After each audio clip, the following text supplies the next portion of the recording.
Hi friends, welcome to my channel. ఈరోజు మీకు chicken పకోడాని ఏ విధంగా చేసుకోవాలో ఈ వీడియోలో చూపిస్తా. దానికోసం నేను 1 kg చికెన్ తీసుకొని నీట్గా క్లీన్ చేసుకొని పెట్టుకున్నాను.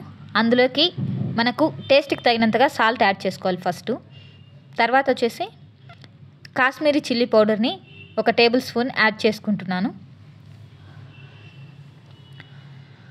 మేము ఫుడ్ కలర్ తీసుకోలేదు, దానికోసమే కాశ్మీరీ చిల్లీ పౌడర్ని యూజ్ చేస్తున్నాను విత్ కలర్ కోసము. ఇప్పుడు ఇందులోకి లైట్గా గోల్డెన్ కలర్ కోసం కొంచెం టర్మరిక్ పౌడర్ని యూజ్ చేస్తున్నాము. అలాగే కొద్దిగా బ్లాక్ పెప్పర్ పౌడర్ని కూడా ఇందులోకి యాడ్ చేసుకుంటున్నాను. ఇది వచ్చేసి లైట్గా అండి, హెవీగా అయితే కాదు, జస్ట్ స్పైసీ కోసం యాడ్ చేస్తున్నా అంతే. అలాగే కొద్దిగా కొరియాండర్ పౌడర్ని కూడా 1/2 టేబుల్ స్పూన్ యాడ్ చేసుకుంటున్నాను. ఇప్పుడు ఇందులోకి తెల్ల నువ్వులండి ఇవి, వీటిని కూడా యాడ్ చేసుకుంటున్నాను 1 టేబుల్ స్పూన్. కార్న్ ఫ్లవర్ని 3 to 4 టేబుల్ స్పూన్స్ నేను యాడ్ చేసుకుంటున్నా. మీకు ఎక్కువ కావాలనుకుంటే గిన క్వాంటిటీ మీరు యాడ్ చేసుకోవచ్చు. నేనైతే కొంచెం సాఫ్ట్గా ఉండాలి, అలాగే కొంచెం క్రిస్పీగా ఉండాలని ఇలా 3 to 4 టేబుల్ స్పూన్ వచ్చేసి కార్న్ ఫ్లవర్ని యాడ్ చేసుకుంటున్నాను. అలాగే ఇందులోకి 2 టేబుల్ స్పూన్స్ వచ్చేసి మైదా యాడ్ చేసుకుంటున్నాను. మైదా వచ్చేసి ఎక్కువగా యాడ్ చేయొద్దండి. మైదా ఎక్కువ యాడ్ చేస్తే సాఫ్ట్గా ఉంటాయి. ఎంత క్రిస్పీగా మీరు కాల్చుకున్నా సరే, ఆయిల్లో డీప్ ఫ్రై చేసుకున్నా సాఫ్ట్గా వస్తుంది మైదా ఎక్కువ పడితే. అలాగే ఇందులోకి తరిగిన కొత్తిమీరని కొంచెం యాడ్ చేసుకుంటున్నాను. ఇందులో గ్రీన్ చిల్లీ కూడా మీరు యాడ్ చేసుకోవచ్చు.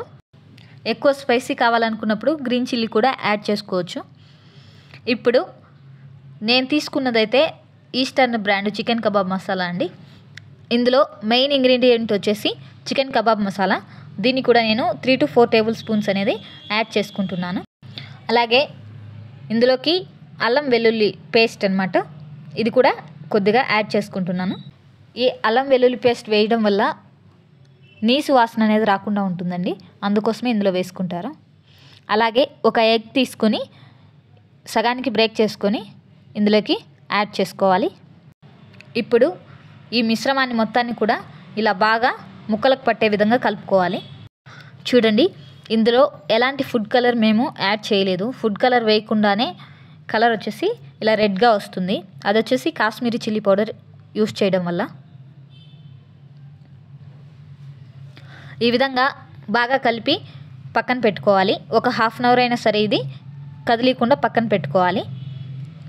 మేము ఫైనల్గా లెమన్ కూడా 1 స్లైస్ అనేది నిమ్మరసం ఇందులో పిండుకొని దాన్ని కూడా బాగా కలుపుకొని ఈ విధంగా బాగా కలిపిన ఈ మిశ్రమాన్ని 1/2 అవర్ వచ్చేసి పక్కన పెట్టుకోవాలి.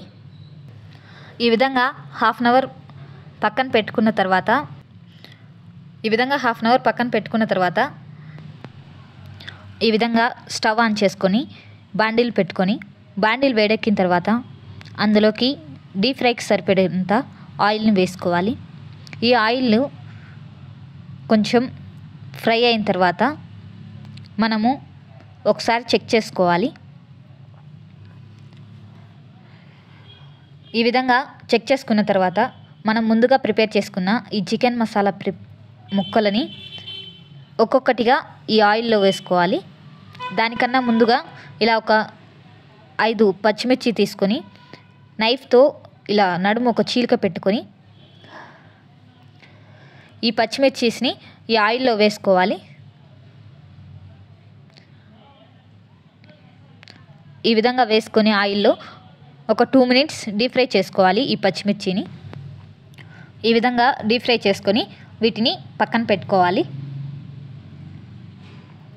ఇప్పుడు ఇందులోకి మనం ముందుగా ప్రిపేర్ చేసి పెట్టుకున్న చికెన్ పీసెస్ ఉన్నాయి కదా, వాటిని ఒక్కొక్కటిగా తీసుకొని ఈ ఆయిల్లో వేసుకొని డీప్ ఫ్రై అనేది చేసుకోవాలి. ఈ విధంగా 6 to 8 minutes డీప్ ఫ్రై చేసుకోవాలి. ఇలా డీప్ ఫ్రై చేసుకున్న తర్వాత గరిటెతో ఒకసారి కలుపుకోవాలి, రివర్స్ చేసుకోవాలి వీటిని.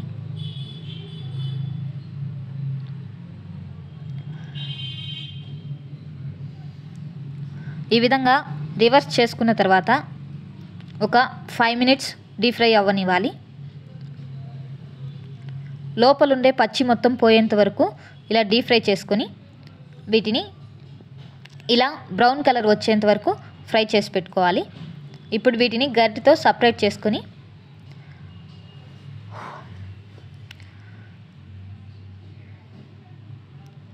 ఈ విధంగా రెడ్ కలర్ వచ్చే విధంగా డీప్ ఫ్రై చేసుకొని వీటిని గరిటెతో ఒక ప్లేట్లోకి తీసుకోవాలి. ఈ విధంగా మనం ఎంత కంటెంట్ అయితే చికెన్ అది తీసుకుంటామో మొత్తాన్ని కూడా ఇదే విధంగా డీప్ ఫ్రై అనేది చేసుకోవాలి. ఈ విధంగా రాయలసీమ స్టైల్ స్పైసీ చికెన్ పకోడాని ప్రిపేర్ చేసుకునే ప్రాసెస్ ఇది. నా వీడియో మీకు నచ్చినట్టయితే లైక్ చేయండి, షేర్ చేయండి, సబ్స్క్రైబ్ చేసుకోండి. Thanks for watching my video friends.